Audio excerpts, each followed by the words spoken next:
S ಎಲ್ಲ ಸ್ಪರ್ಧಾರ್ಥಿಗಳಿಗೆ ನಮಸ್ಕಾರಗಳು. ನಾನು ನಿಮ್ಮೆಲ್ಲರ ಮೆಂಟರ್ ಎಜುಕೇಟರ್ ಇಮಾಮ್ ಮುಲ್ತಾನಿ. ನಿಮ್ಮೆಲ್ಲರಿಗಾಗಿ ಈ ಒಂದು ವಿಡಿಯೋದಲ್ಲಿ ಕರ್ನಾಟಕ ಒಂದು ಶಿಕ್ಷಕರ ಅರ್ಹತಾ ಪರೀಕ್ಷೆ 2025ಕ್ಕೆ ಸಂಬಂಧಪಟ್ಟಂಗೆ ಏನು ಕೆಟೆಟ್ ಅಂತ ಕರಿತೀವಿ, ಕರ್ನಾಟಕ ಟೀಚರ್ಸ್ ಎಲಿಜಿಬಿಲಿಟಿ ಟೆಸ್ಟು. ವರ್ಷಕ್ಕೆ ಒಂದು ಬಾರಿ ಇವರು ಕರಿತಾ ಇದ್ರು. ಸೊ ಈ ಬಾರಿ ಡಿಲೇ ಆಗಿದೆ. ಆ್ಯಕ್ಚುಲಿ ಕರಿಬೇಕಾಗಿತ್ತು ಇಷ್ಟೊತ್ತಿಗೆ, ಬಟ್ ಡಿಲೇ ಆಗಿದೆ. ಅದೇ ರೀತಿಗೆ ಸಿಟೆಟ್ ಕೂಡ ಏನಂದ್ರೆ ವರ್ಷಕ್ಕೆ 2 ಬಾರಿ ಕರೀತಾರೆ. ಇವರು ಕೂಡ 2 ಬಾರಿ ಕರಿತೀವಿ ಅಂತ ಹೇಳಿದ್ರು. ಬಟ್ 2020ರಲ್ಲೇ ಒಂದು ಅಧಿಸೂಚನೆ ಕೂಡ ಬಂದಿತ್ತು, ವರ್ಷದಲ್ಲಿ 2 ಬಾರಿ ಕರಿಬೇಕು, ಜೂನ್ ಮತ್ತು ಡಿಸೆಂಬರ್ ತಿಂಗಳಲ್ಲಿ ಅಂತ ಹೇಳಿ. ಬಟ್ ಅದರ ಪ್ರಕಾರ ಇವರು ನಡ್ಕೊಳ್ಳಿಲ್ಲ ಅಂತಕ್ಕಂಥದ್ದು ಕೂಡ ಇಲ್ಲಿ ಗೋಚರ ಆಗ್ತಾ ಇದೆ.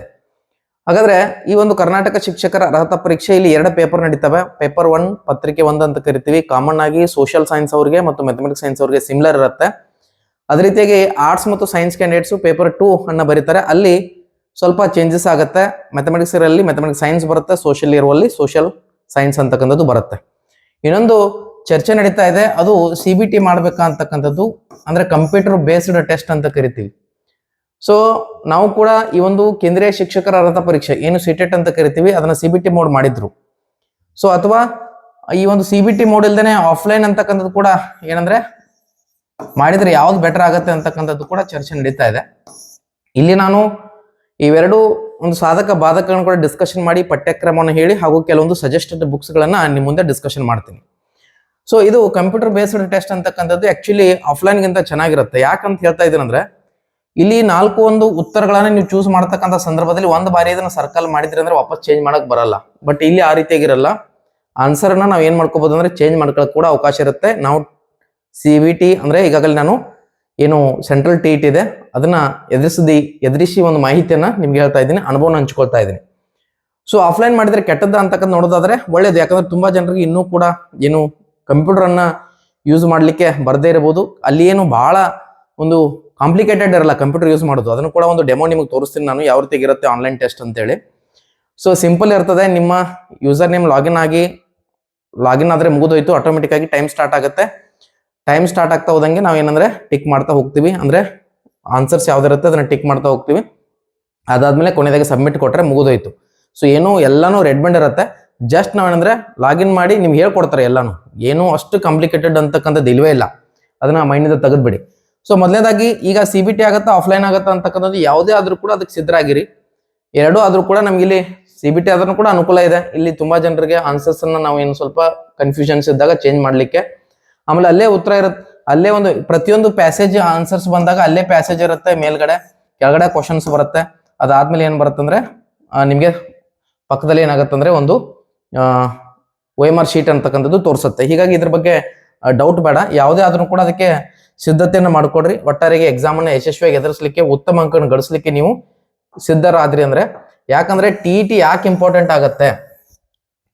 ಇಂಪಾರ್ಟೆಂಟ್ ಆಗತ್ತೆ ಅಂತಕ್ಕಂಥ ನೋಡಿದ್ರೆ ಈಗಾಗಲೇ ನೋಡಿದ್ರಿ 20% ಅನ್ನ GPSR ಗೆ ಕೌಂಟ್ ಮಾಡಿದಾನೆ. ಎಷ್ಟ್ರಿ? 20% ಅನ್ನ ಕೌಂಟ್ ಮಾಡಿದಾನೆ GPSR ಗೆ. ಮುಂದೆ ಬರ್ತಕ್ಕಂಥ ನೇಮಕಾತಿಯಲ್ಲಿ ಎಷ್ಟು ಬೇಕಾದ್ರೂ ಇದು ಬದಲಾವಣೆ ಆಗ್ಬೋದು, ಕಡಿಮೆನೂ ಆಗ್ಬೋದು, ಹೆಚ್ಚು ಆಗ್ಬೋದು. ಇನ್ನು PSTR ಗೂ ಕೂಡ ಇದು ಬಹಳ ಮಹತ್ವಪೂರ್ಣ ಆಗುತ್ತೆ. ನಾನು ಕೂಡ TET ಅನ್ನ ಸುಮಾರು 7 ಬಾರಿ ಎಲಿಜಿಬಲ್ ಆಗಿದ್ದೀನಿ. ಸೊ ಗರಿಷ್ಠ ಅಂಕ 119. ಆಮೇಲೆ ರೀಸೆಂಟ್ ಆಗಿ ನಡೆದಿರ್ತಕ್ಕಂಥ TET ಅಲ್ಲಿ 118 ಅಂಕಗಳನ್ನ ಪಡ್ಕೊಂಡಿದ್ದೀನಿ. ಇದು ಕೂಡ 149ಕ್ಕೆ 1 ಅಂಕ ಡಿಲೀಟ್ ಆಯ್ತಲ್ಲಿ. ಡಿಲೀಟ್ ಆದ್ರೆ ಅದು ಮಾರ್ಕ್ಸ್ ಇರೋದಿಲ್ಲ.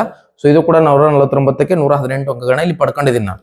ಸೊ ಸಿಟೆಟ್ ಕೂಡ 3 ಬಾರಿ ಪಾಸ್ ಆಗಿದ್ದೀನಿ. ಆಮೇಲೆ ಪೇಪರ್ 1 ಪೇಪರ್ 2 ಕೂಡ ಈ ಒಂದು ಎಕ್ಸಾಮ್ ಅನ್ನ ನಾನು ಅಟೆಂಡ್ ಮಾಡಿದ್ದೀನಿ. ಸೊ ಇಲ್ಲಿ ಮೊದಲನೇದಾಗಿ ನೋಡೋದಾದ್ರೆ ಈಗಾಗಲೇ ನಿಮ್ಗೆ ಸಿಲೆಬಸ್ ನಿಮ್ಗೆ ಗೊತ್ತಿದೆ. ನಾನು ಡೈರೆಕ್ಟ್ ಆಗಿ ಸಿಲೆಬಸ್ ಜೊತೆಗೆ ಒಂದು ಟೆಕ್ಸ್ಟ್ ಬುಕ್ ಅನ್ನ ಯಾವ್ದನ್ನ ಫಾಲೋ ಮಾಡಬೇಕು ಅಂತಕ್ಕಂಥದ್ದನ್ನ ಹೇಳ್ತಾ ಹೋಗ್ತೀನಿ. ಮೊದಲನೇದು ಬಂದಾಗ ಕನ್ನಡ.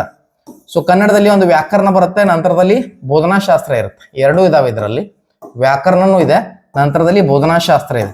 ಸೊ ಬೋಧನಾಶಾಸ್ತ್ರಕ್ಕೆ ಸಂಬಂಧಪಟ್ಟಂಗೆ 10 ಪ್ರಶ್ನೆಗಳನ್ನ ಕೇಳ್ತಕ್ಕಂಥ ಸಾಧ್ಯತೆ ಇರ್ತದೆ. ಸಮ್ ಟೈಮ್ 10ರಿಂದ 12 ಪ್ರಶ್ನೆಗಳನ್ನು ಕೂಡ ಕೇಳಿದಾನೆ.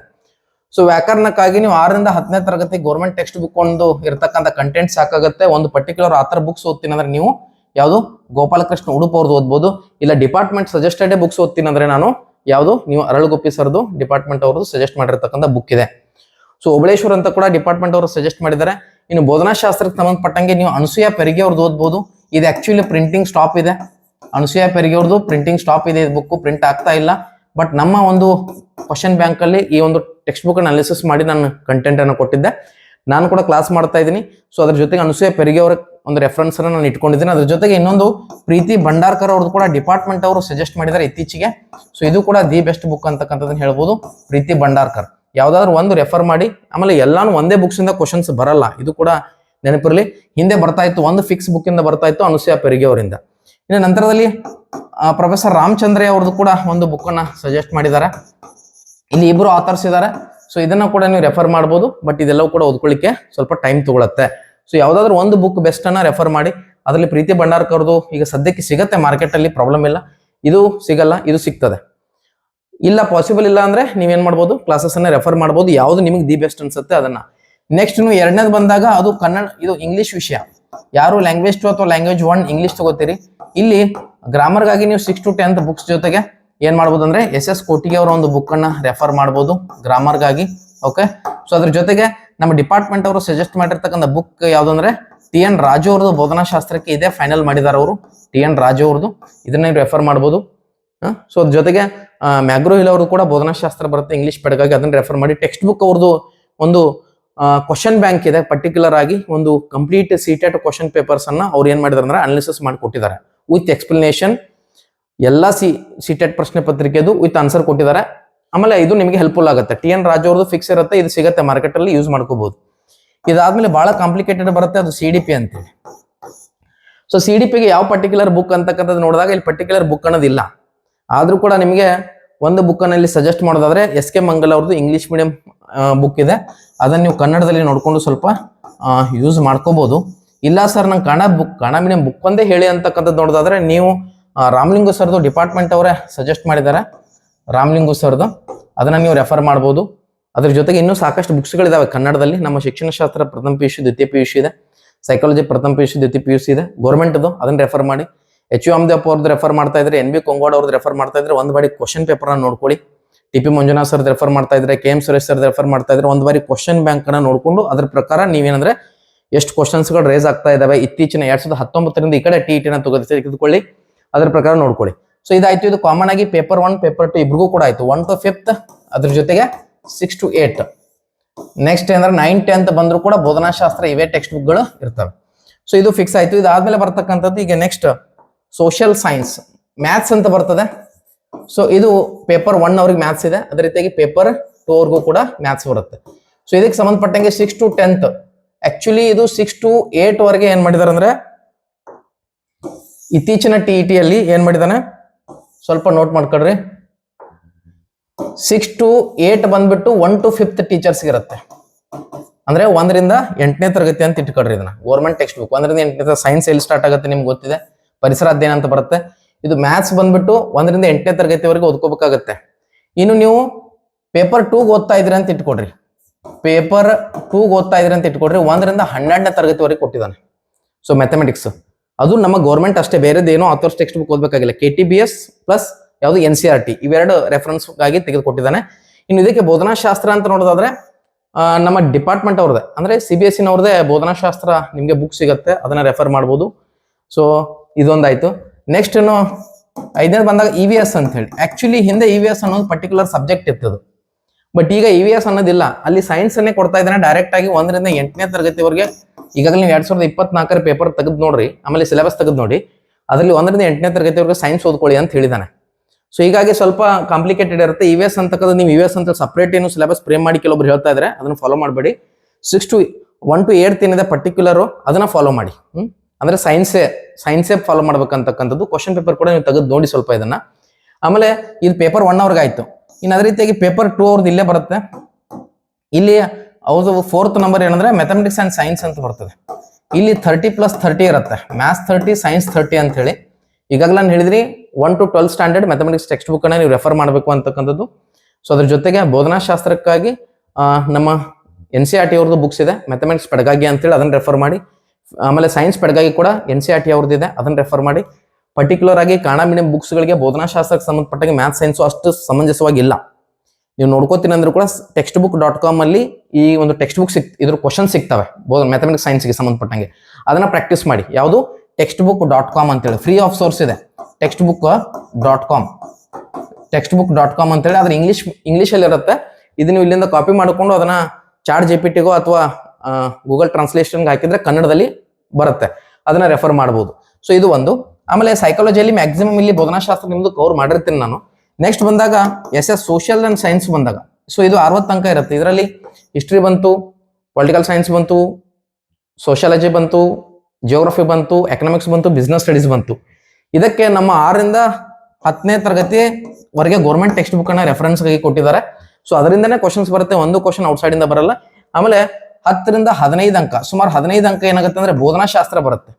ಈ ಬೋಧನಾಶಾಸ್ತ್ರಕ್ಕೆ ಸಂಬಂಧಪಟ್ಟಂಗೆ 3 ಬುಕ್ಸ್ ಗಳನ್ನ ಸಜೆಸ್ಟ್ ಮಾಡಿದ್ದಾರೆ ಡಿಪಾರ್ಟ್ಮೆಂಟ್ ಅವರು. ಒಂದು MC ಮೂರ್ತಿ ಅವ್ರದ್ದು ಮಾಡಿದ್ದಾರೆ, ಮೂರ್ತಿ ಸರ್ದು. ಇದು D.Ed ಗೆ ನಮಗಿತ್ತು ಬೋಧನಾಶಾಸ್ತ್ರ, MC ಮೂರ್ತಿ ಅವ್ರದ್ದು. ನಂತರದಲ್ಲಿ ತಿಮ್ಮಾರೆಡ್ಡಿ ಅವ್ರದ್ದು ಒಂದು ತಿಮ್ಮಾರೆಡ್ಡಿ ಅಂತ ಹೇಳಿ ಒಬ್ರು ಬರ್ತಾರೆ ಆಥರು, ಅವ್ರದ್ದೊಂದು ರೆಫರ್ ಮಾಡಿದ್ದಾರೆ. ಇದು ನೀವು ನೋಟ್ ಮಾಡ್ಕೊಳ್ಬೇಕು. ಆಮೇಲೆ ಇನ್ನೊಂದು ಮೇಡಮ್ ಅವ್ರದ್ದು ಒಬ್ರದ್ದು ಇರುತ್ತೆ, ಲೀಲಾವತಿ ಅಂತ ಹೇಳಿ. ಸೊ ಅವ್ರದ್ದೊಂದು ಬುಕ್ ಅನ್ನ ರೆಫರ್ ಮಾಡಿದ್ದಾರೆ. ಐ ಥಿಂಕ್ ನಾನು ಹೆಸರು ಕರೆಕ್ಟ್ ಹೇಳ್ತಾ ಇದ್ದೀನಿ ಅಂತ ಹೇಳಿ ಭಾವಿಸ್ತೀನಿ. ಬೋಧನಾಶಾಸ್ತ್ರಕ್ಕೆ ಸಂಬಂಧಪಟ್ಟಂಗೆ ಲೀಲಾವತಿ ಅಂತ ಹೇಳಿ ಒಂದು ಬುಕ್ ಬರುತ್ತೆ ಸಮಾಜಶಾಸ್ತ್ರದ್ದು, ಬೋಧನಾಶಾಸ್ತ್ರ ಪರ್ಟಿಕ್ಯುಲರ್ ಆಗಿ. ಇತ್ತೀಚೆಗೆ ಈ ಒಂದು ಬುಕ್ ಇಂದ ಸುಮಾರು 7ರಿಂದ 8 ಪ್ರಶ್ನೆಗಳು ಡೈರೆಕ್ಟ್ ಆಗಿ ಬಂದಿದೆ. ಸಿಂಪಲ್ ಚಿಕ್ಕದ ಬುಕ್ ಇದೆ, ಅದನ್ನ ಮತ್ತೊಮ್ಮೆ ನಾನು ನಿಮಗೆ ಚೆಕ್ ಮಾಡಿ ಅಪ್ಡೇಟ್ ಮಾಡ್ತೀನಿ ಕೆಳಗಡೆ ಕಮೆಂಟ್ ಬಾಕ್ಸ್ ಅಲ್ಲಿ. ಐ ಹೋಪ್ ಅದೇ ಬುಕ್ ಅನ್ಸುತ್ತೆ, ನಾನು ಅಪ್ಡೇಟ್ ಮಾಡಿರ್ತೀನಿ. ಸೊ ಈ 3 ಬುಕ್ಸ್ ಗಳನ್ನ ಏನ್ ಮಾಡಿರ್ತಾರೆ ಅಂದ್ರೆ ಇಲ್ಲಿ ಡಿಪಾರ್ಟ್ಮೆಂಟ್ ಅವರು ಕೊಟ್ಟಿರ್ತಕ್ಕಂಥದ್ದು. ಆಮೇಲೆ ಇನ್ನೊಂದು ನಿಮಗೆ ಬೆಸ್ಟ್ ಒಂದು ಸಜೆಷನ್ ಹೇಳೋದಾದ್ರೆ, ಕರ್ನಾಟಕ ಅಕಾಡೆಮಿಯಲ್ಲಿ ನಿಮ್ಮೆಲ್ಲರಿಗಾಗಿ ಈ ಒಂದು MCQ ಏನಿದೆ ಟೆಸ್ಟ್, ಹಿಂದೆ ನಡೆದಿರ್ತಕ್ಕಂಥ ಎಲ್ಲಾ ಕ್ವಶನ್ ಪೇಪರ್ಸ್ ಅನ್ನ ಟೆಸ್ಟ್ ಗಳನ್ನ ಉಚಿತವಾಗಿ ನಿಮಗೆ ತರ್ತಾ ಇದೀವಿ. ಅದು ಏನು ನೀವು ಈಗ ಅಟೆಂಡ್ ಮಾಡ್ಲಿಕ್ಕೆ ಹೋಗ್ತಾ ಇದ್ರಿ, ಆ ಬೇಸಿಸ್ ಮೇಲೆ ನಮ್ಮ ಆ್ಯಪ್ ಅಲ್ಲಿ ಕೂಡ ಅಟೆಂಡ್ ಮಾಡ್ಬೋದು ಕರ್ನಾಟಕ ಅಕಾಡೆಮಿಯಲ್ಲಿ. ಸೊ ಈಗ ಸದ್ಯಕ್ಕೆ ಇವತ್ತು 5 ಕ್ವಶನ್ ಪೇಪರ್ ಅನ್ನ ನಾವು CDP ತರಗತಿಯವರಿಗೆ ಕೊಟ್ಟಿದ್ದೀವಿ. ಅದನ್ನ ಫ್ರೀಯಾಗಿ ಕೂಡ ನಿಮಗೀಗ ನಾವು ಅವೈಲೇಬಲ್ ಮಾಡ್ತೀವಿ ಕರ್ನಾಟಕ ಅಕಾಡೆಮಿ.com. ಸೊ ವೆಬ್ಸೈಟ್ ಇಂದ ಕೂಡ ನೀವು ಅಟೆಂಡ್ ಮಾಡ್ಬೋದು, ಅಥವಾ ಕರ್ನಾಟಕ ಅಕಾಡೆಮಿ ಒಂದು ಆ್ಯಪ್ ಅನ್ನ ಪ್ಲೇಸ್ಟೋರ್ಗೆ ಹೋಗಿ ಡೌನ್ಲೋಡ್ ಮಾಡಿಬಿಟ್ಟು ಅಲ್ಲಿಂದನೂ ಕೂಡ ಏನ್ ಮಾಡ್ಬೋದು ಅಂದ್ರೆ ನೀವು ಅಟೆಂಡ್ ಮಾಡ್ಬೋದು ಟೆಸ್ಟ್ಗಳನ್ನ.